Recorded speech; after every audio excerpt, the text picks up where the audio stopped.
So sometime in May of last year, like 2 or 3 weeks prior to June, I woke up one day. I had this scripture in my head, like Daniel 1:10 or Daniel 1:12, and it wouldn't leave my head. And at that point, that's how God was giving me random scriptures. And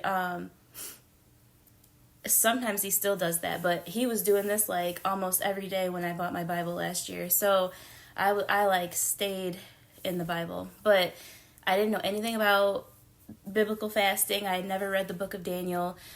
But I had plenty of time to prepare because he said start in June. So June 1st to June 10th, I did the Daniel fast. Day 4, I was like soup, like peak bitter. I hate all vegans. This is a horrible diet. Like I was miserable. I was like, how am I going to get to day 10? Ugh, it was dragging.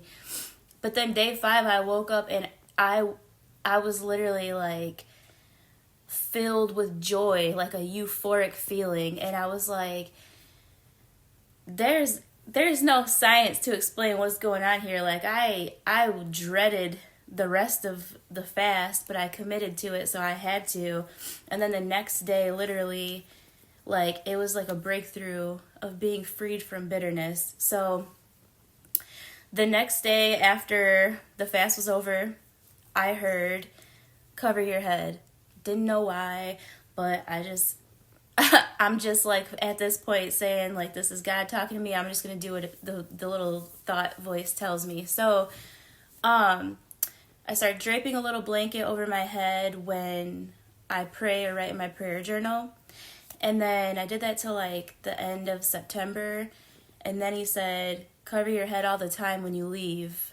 And at that time I was like getting into learning about spiritual warfare, learning that I've been battling this since I was a kid.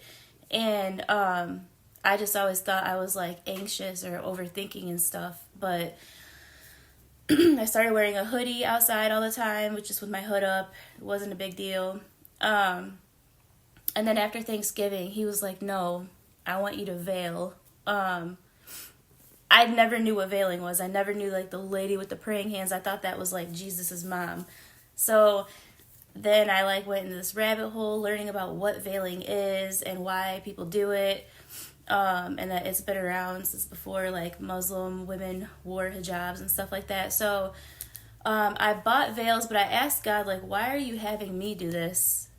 Like, I didn't really understand, but then he told me like read your prayer journal from the beginning of the year. And one of the first things I asked was for him to teach me how to be obedient to him.